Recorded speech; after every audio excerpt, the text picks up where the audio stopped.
Okay, everyone, let's talk about bacteria. Now that we finish with the viruses, we're going to talk about bacteria and archaea.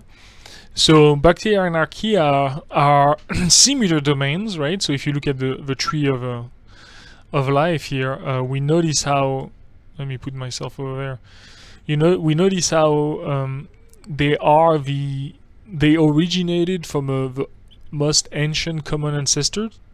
However, we remember that everything that's alive at the end of those tree branches, they all alive now.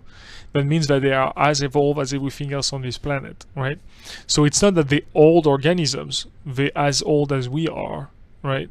It's just that their common ancestor with us is really far in the past. That's what it means when we mean like old. We don't mean that they're just older than us.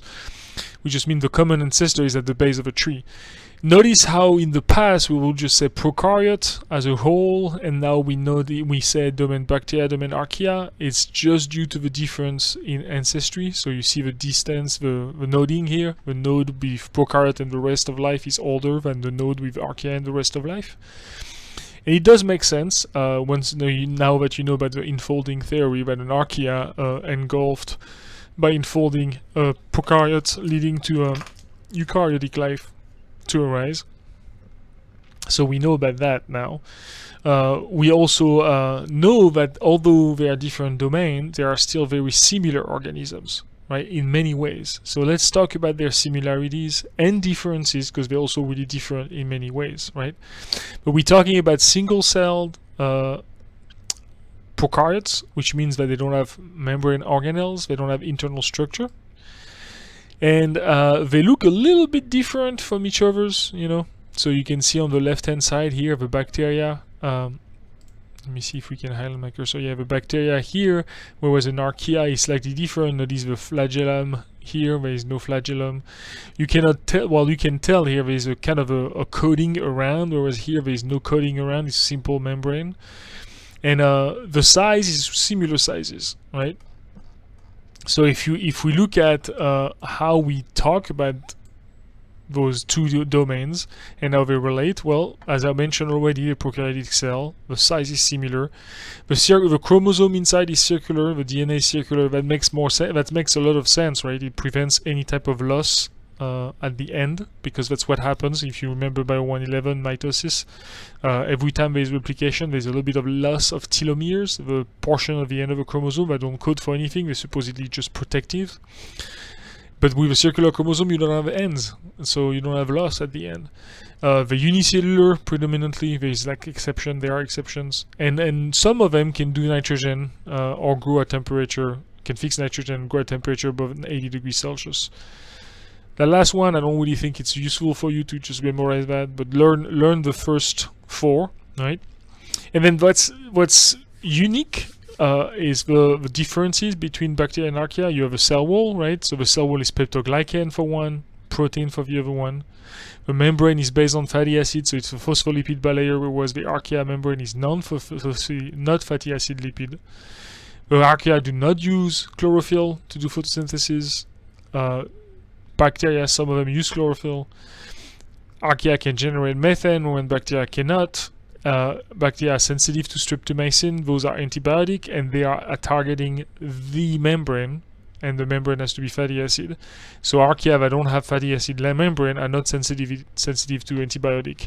Similar to viruses, they're not made of phospholipid bilayer, so they have a protein coding for viruses, whereas for archaea it's non-fatty acid lipid, so it's not sensitive to the antibiotic.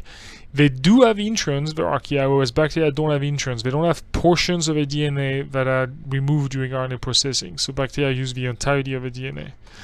Now let's take a look at a little bit about the structure. This is a prokaryote. We're going to focus on the bacteria, and we're going to keep track of what is archaea, what is bacteria, right? So ribosomes, DNA, plasmid, all of that, bacteria, archaea, all together. The cytoplasm is there, the nucleotide, all that is good. When we talk about the cell membrane of bacteria, the one represented here, is based on fatty acid, whereas the cell membrane of archaea is not based on fatty acid. Remember that? The cell wall of bacteria is present in Archaea as well, but what's not present in Archaea is the glycocalyx, the external coverage of a cell. It's just different in Archaea. So that glycocalyx is made of as we say, like glycoprotein, right?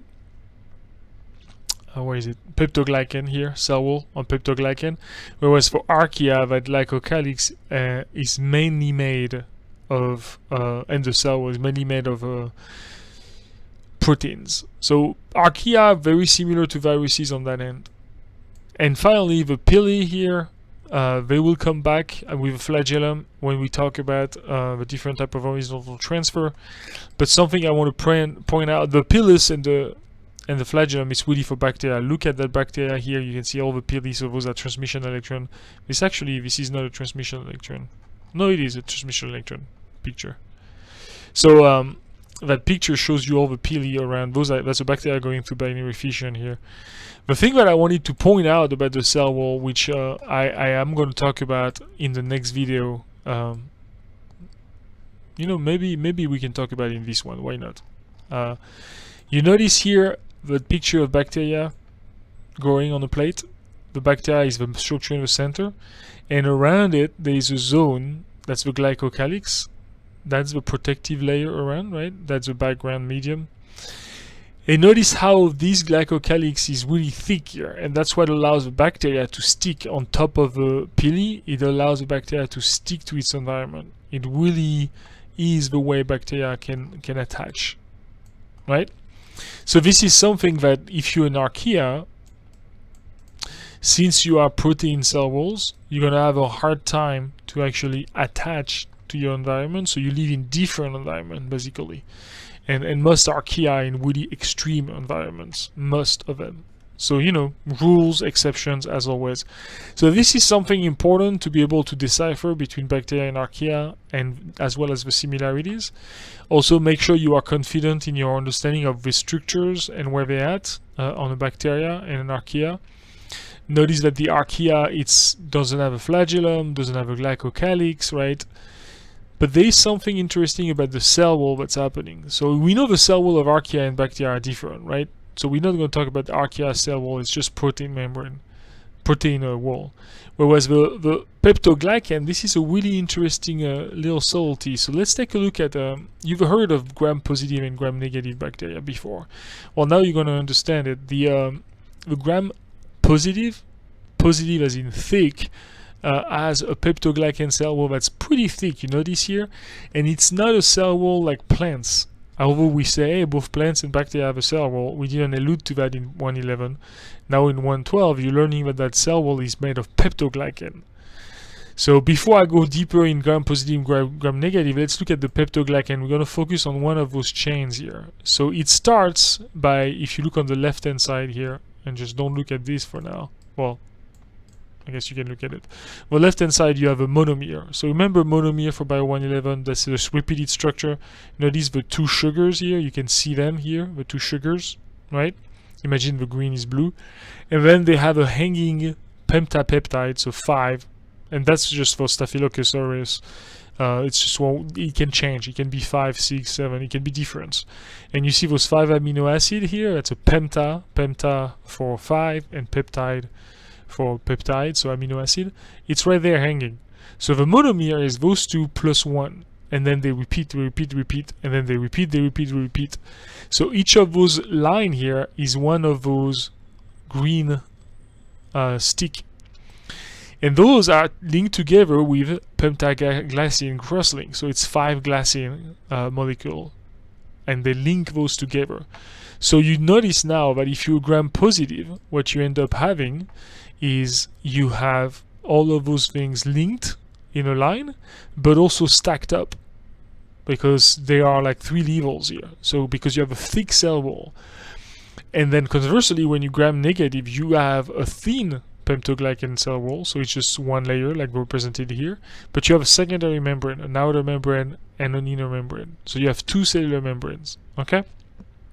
Gram-negative, gram-positive, Negative, it's like a negative sign, thin in the middle, whereas positive, it's a big, thick layer.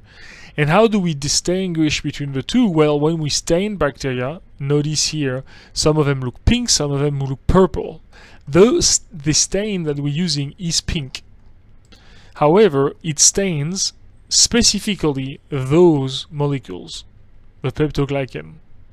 So the peptoglycan wall, if it's really thin, it's not going to get a lot of stain in it, so it's going to look faint or pink.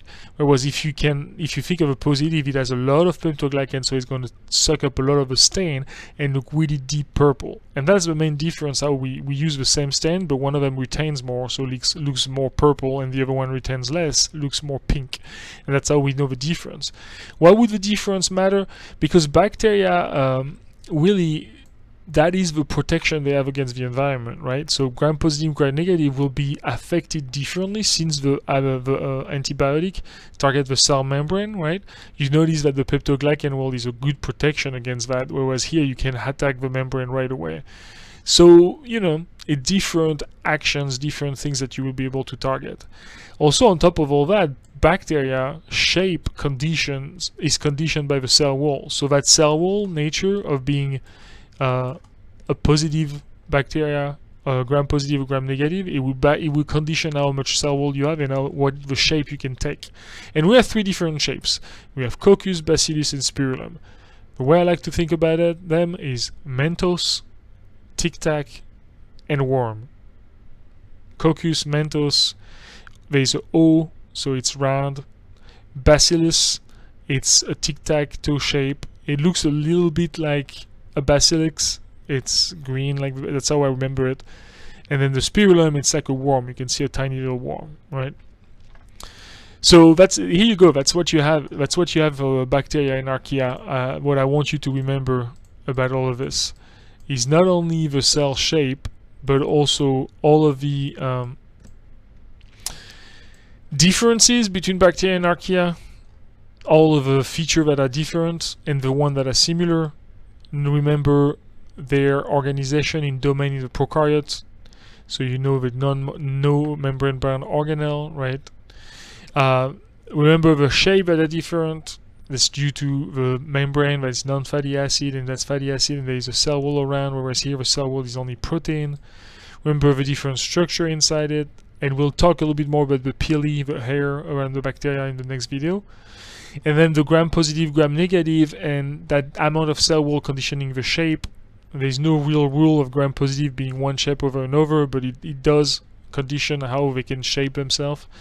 This structure of a cell wall, that's really for you to link BIO 111 to BIO 112, so do pay attention to how those things are, because you've learned proteins and you learn carbohydrate. This is a mix of both, right? So here you have it, guys. We'll be back for another video on bacteria in Archaea, but yeah. You guys take care. I'll see you in the next one.